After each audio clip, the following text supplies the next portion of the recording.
Good morning, student. Today we learn motion of equation of motion. Equation of motion. पहला नियम, पहला समीकरण आज हम लोग पढ़ते हैं. पहला समीकरण, गति का पहला समीकरण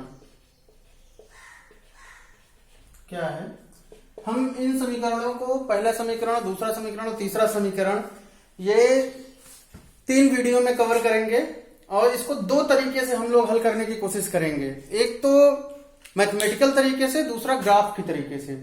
थोड़ा सा हम लोग ग्राफ के बारे में पहले जान लेते हैं कि ग्राफ क्या होता है.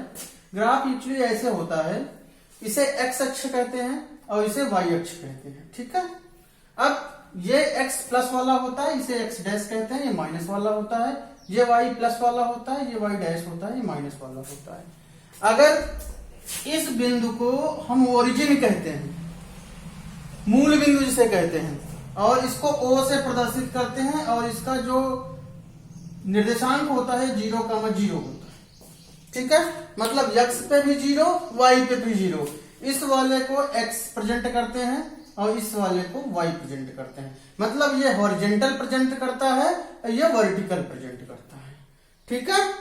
तो इस तरीके से हम थोड़ा सा देखते हैं कि इसका साइंस में कैसे यूज होता है. मैथ में तो आपने यूज देखा होगा कि हाँ कोई रैखिक समीकरण है, उसमें x बराबर हमने मान लिया तो y का मान निकाल लिया और x y के हिसाब से उसका हमने एक ग्राफ बनाया.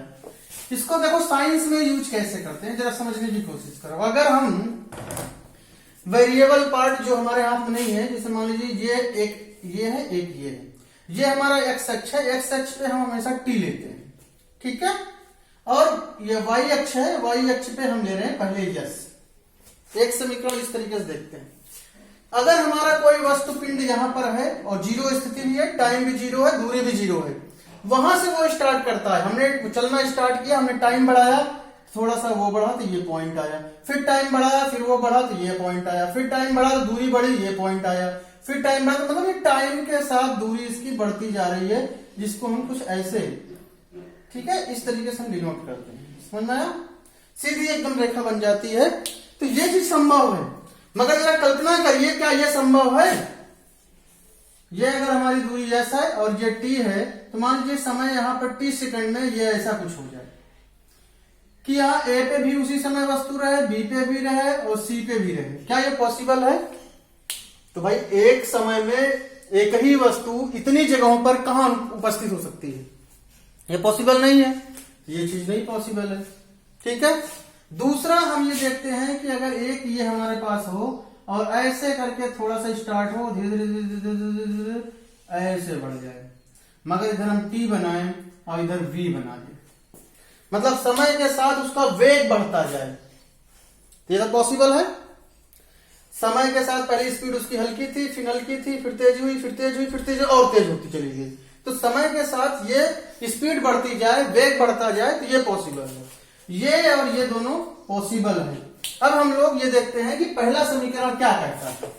पहले समीकरण को हम कैसे हल करते हैं, इसको जरा समझते हैं. फिर उसके बाद हम लोग ग्राफ मेथड से भी इसको थोड़ा सा देखेंगे. पहला समीकरण क्या कहता है? त्वरण A इक्वल टू कहता है वेग परिवर्तन की दर को त्वरण कहते हैं. दर का मतलब रेट. रेट का मतलब जितना टाइम लगा उससे भाग दे दो. जैसे आप चॉकलेट लेने गए, आपने 5 चॉकलेट लिया, 25 रुपए का हुआ, तो रेट कितना हुआ एक चॉकलेट का? 25 डिवाइड बाई 5, तो एक का रेट हुआ 5. उसी तरीके से रेट ऑफ वेग परिवर्तन, वेलोसिटी डिफरेंस. ठीक है. तो ये क्या होता है कि वेग परिवर्तन, अगर मान लीजिए हम यहां पर डिनोट कर रहे हैं, इधर t है, इधर v है.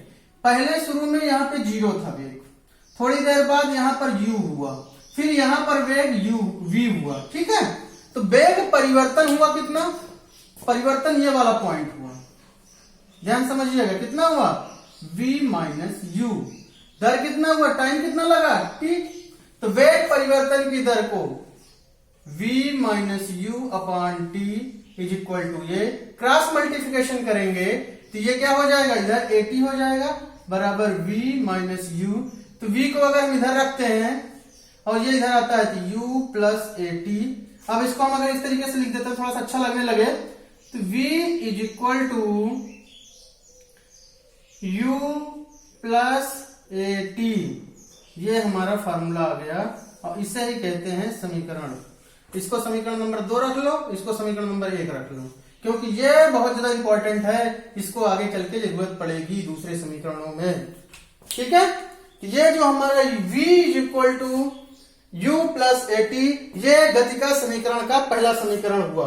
ठीक है, इस तरीके से इसको ग्राफ में देखेंगे, ये डिफरेंस अगर इस तरीके से हमारा बनता है यहां से, ठीक है, तो ये जो पोर्शन हुआ ये डिफरेंस यहां पर, ठीक है, ये वेग परिवर्तन की दर को त्वरण कहते हैं। इस तरीके से ये परिवर्तन हुआ, यहां से यहां के बीच में परिवर्तन हुआ। ठीक है, तो इसके नेक्स्ट वीडियो में हम लोग ये सीखेंगे कि इस गति के समीकरण का दूसरा समीकरण, गति के समीकरण जो दूसरे समीकरण है उसका डेरिवेशन सीखेंगे। ठीक है, आज के लिए इतना ही, धन्यवाद।